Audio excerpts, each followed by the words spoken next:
I'm going to call the meeting for social service subcommittee or committee to order, I guess. Subcommittee, yes.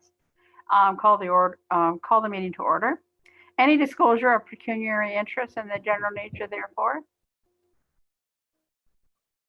Seeing none. Move on to delegations. There's none scheduled. Number 4 is report of the Supervisor of Social Services Housing Division. The introduction to Bill 204, Helping Tenants and Small Business Act 2020. I'll move it over to you.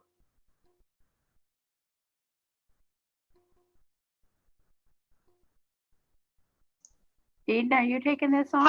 Yeah, sorry, Bonnie, I was just unmuting myself and I was just wondering if Kim was not on the line. Okay, thank you. We have a slide deck. I don't know, Jody, if you're able to pop that up.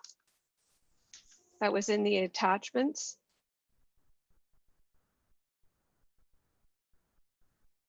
My apologies. I didn't know you wanted to refer to it during the meeting, so I am not able to screen share it at this moment. It was attached to the agenda though. Okay, I'll just speak to it then. What we wanted to give you a quick overview is a brand new bill that came into effect on October 1st called Helping Tenants and Small Businesses Act, otherwise known as Bill 204. And this bill amends the Residential Tenancy Act for the year 2021, the calendar year, by freezing all residential rent increases. This is part of the provincial government's strategy to address issues with rental affordability due to the COVID pandemic. So the rent freeze applies to all types of rental units, including our rent gear to income housing in the Perth and Stratford Housing Corporation. The one exception is housing cooperatives, which we fund a number of them through the service manager, and I'll go through that. But the unique thing for us is that it does apply to rent gear to income tenants, not just tenants who are living in market rents. What that means is if somebody, for example, has a loss of income during the year, we would go through our normal process of it doing a rent adjustment for them. And then let's say 6 months later, they got employment and their income went up again. We would wait until 2020. We do the rental review, but we would wait until January 1st, 2022 in order to put forward the change. So this does have some potential impact on our rental revenues for next year. We also were not able to put forward a rental increase at Britannia Street Housing, which we had planned to do in accordance, which would have been about 1.8%. So it will have a small impact on the municipal budget, and unfortunately, I'm not able to tell you what that is because it's hard to foresee with RGI what the change in income will be. The one group of housing providers who are exempt from this policy is our cooperative housing providers. They are not subject to the Residential Tenancy Act, and so the membership in order to do a rental increase, that requires the approval of a membership at an AGM, and they will not have their housing charges changed by this, and they can still approve those changes. I will point out that our housing cooperatives tend to have very low end of market rental rates and quite affordable as it is right now. So I think that's really about it. It comes into effect January 1st, 2022. We have done a communication out to all of our housing providers. We've done a quick information session with them. We've also sent out this information to all of our landlords that we have rent supplement agreements with at this time. And I'm happy to answer any questions you may have about that rental increase. Anybody have any questions? I just have one on that last thing you just mentioned.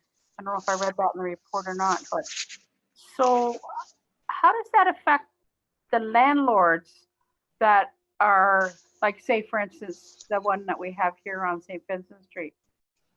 If they're not allowed to increase the rent, or just we're not allowed to increase the rent? All landlords throughout Ontario. So if they charge, Everybody. So if they Wow. charged $800, let's say for a 1-bedroom unit last year, they would be required to keep the rent at that rate until January 1st, 2022. So they'll be trying to raise it up in December of this year so that they're covered for next year, I'll bet. Through you, Madam Chair, you cannot do that. You have to, as part of the RTA, you have to provide a minimum of 90 days notice before you do that. So they would have had to issue those the intent to increase the rent back in September by September. But even if they, so that it would have taken effect on December 1st. Does anybody have any questions about that report? It was very easy read, which was nice. Thank you. Well, through you, Chair, I have to give that congratulations to Angie Juarez, our supervisor, because she took the lead on writing that report. That was very good. Interesting. Nobody has any questions? Well, we have a motion here that the report titled Introduction to Bill 204, Helping Tenants in Small Business Act 2020 be received for information. Kathy's going to move it and Jody's going to second it. Any other comments? All in favor? Carried. Thank you very much. Okay, let's see. 4.2, delegations of authorities for housing division agreements, including properties owned by the corporation of the city of Stratford and Perth Stratford Housing Corp. So I guess that's you again, Eden. Thank you, Madam Chair. We are going through our documentation and just wanting to clarify and tidy up some of the delegations of authorities. And so one of the things that we do obviously in our housing portfolio and in our responsibilities as a landlord is enter into a number of lease agreements every year, rent supplement agreements with landlords, and therefore, so we just, this report in front of you just clarifies the delegation of authority to certain staff to be able to sign leases and rent supplement agreements on behalf of the corporation, and that those delegate authority are given to the Director of Social Services, myself, and or the Supervisor of Social Services to sign these agreements on behalf of the Perth and Stratford Housing Corporation and then the City for Britannia and other agreements. Any questions or comments on this? Jody? I was going to move the staff recommendation. Jody's going to move it, and Councillor Bunting's going to second it. Any other comments or questions? We don't need a seconder for subcommittee, do we? Okay, we don't? Yes. I was just trying to remember. Okay, so subcommittee we don't, but committee we will. Okay, I just have one small question. Is this a huge change from the people that are currently already signing? Through you, Madam Chair, or Kim, did you want to answer that? I saw you.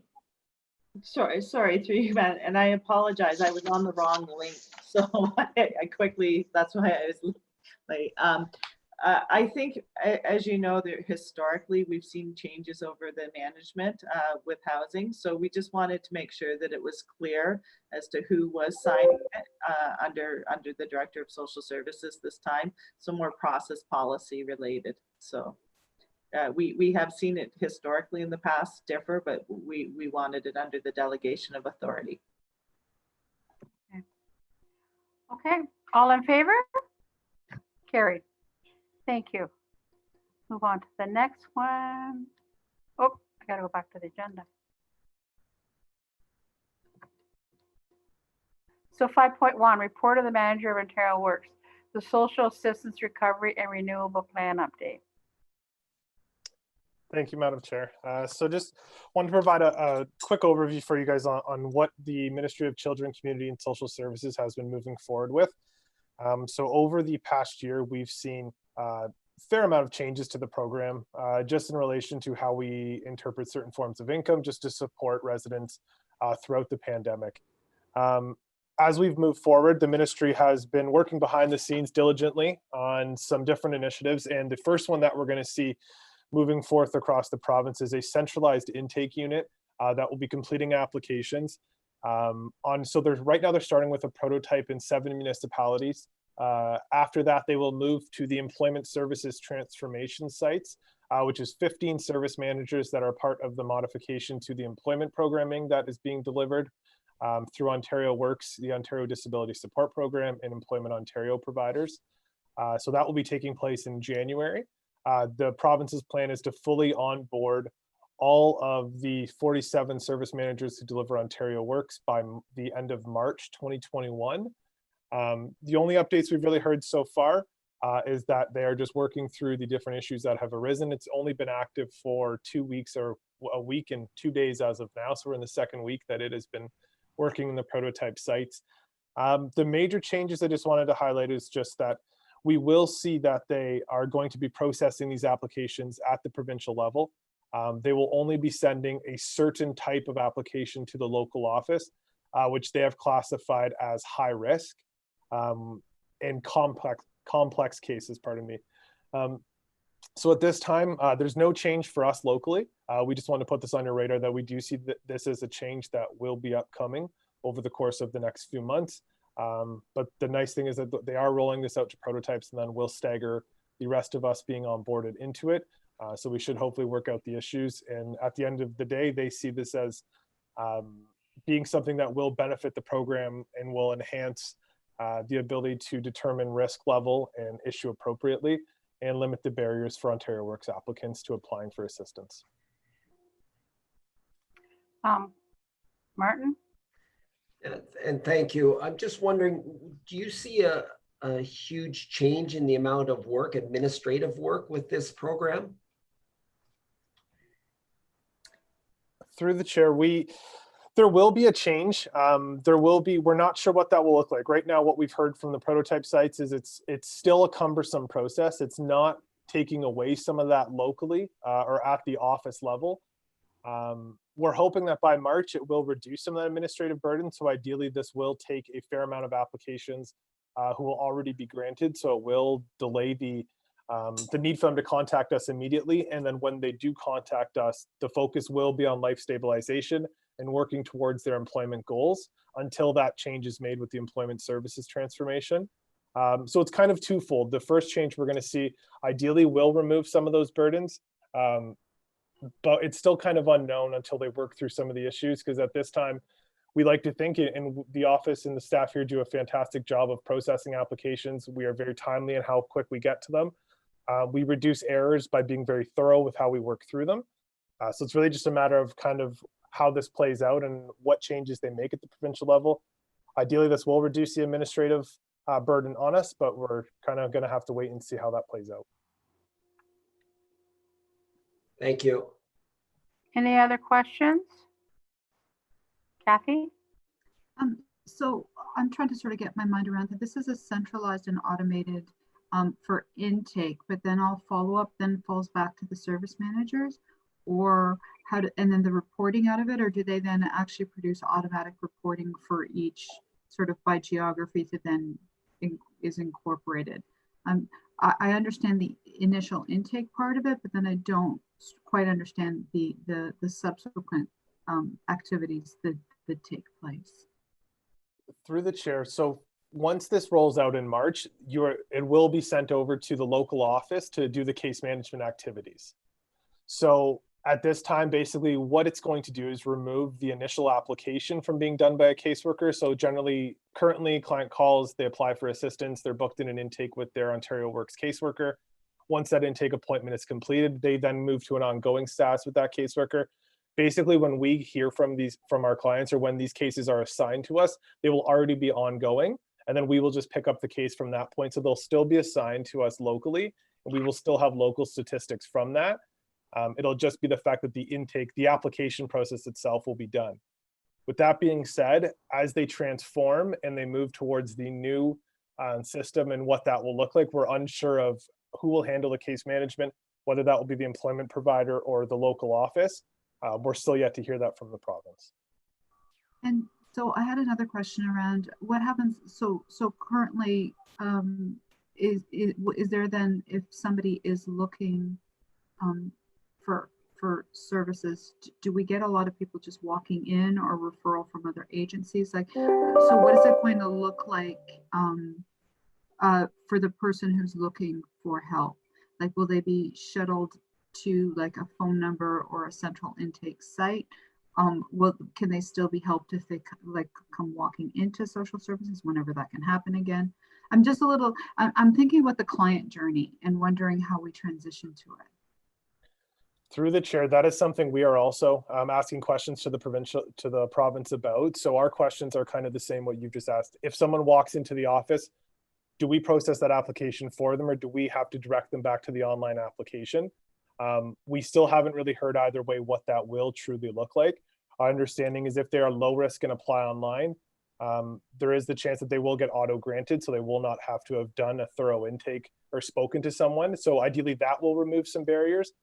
What we have heard initially in some questions was if someone does walk in, we should still be able to process that application initially.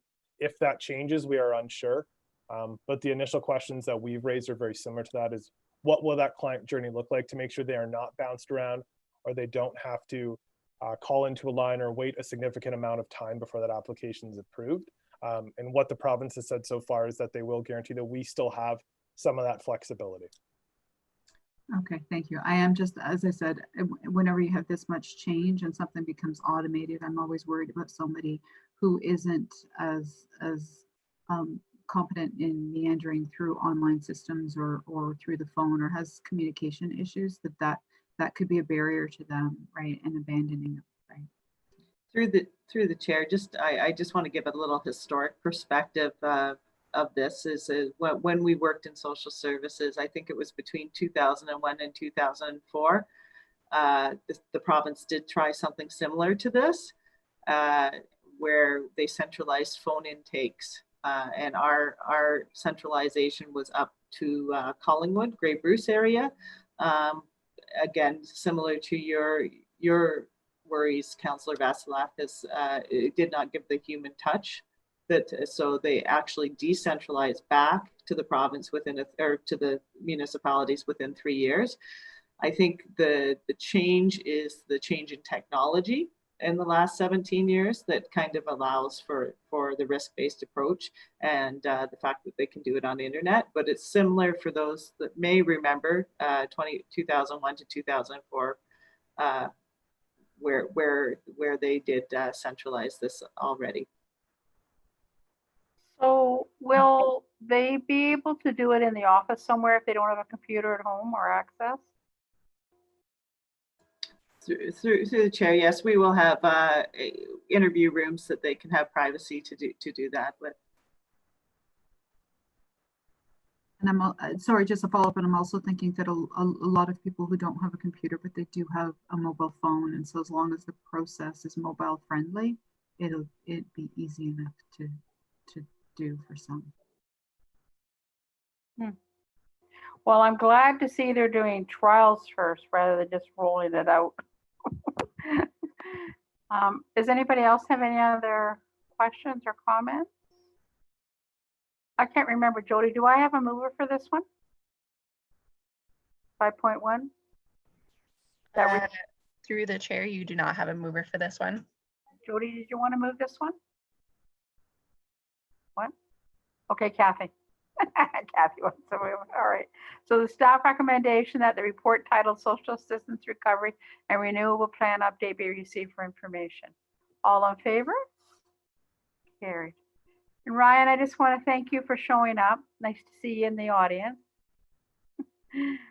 So our next subcommittee meeting is December 15th, probably at 3:30 by Zoom. Is there anything else that anybody wanted to bring up? Okay. So before I ask for adjournment, I just have a question. When we're done with this meeting, are we just going to immediately come into the Perth Housing Corporation, or are we going to wait till 4? So through the chair, you should wait until the time as noted on the meeting, and there is a separate invite for that meeting as well. Perfect. Thank you. Okay. I'm looking for a mover for adjournment. Jody? All in favor? Carrie?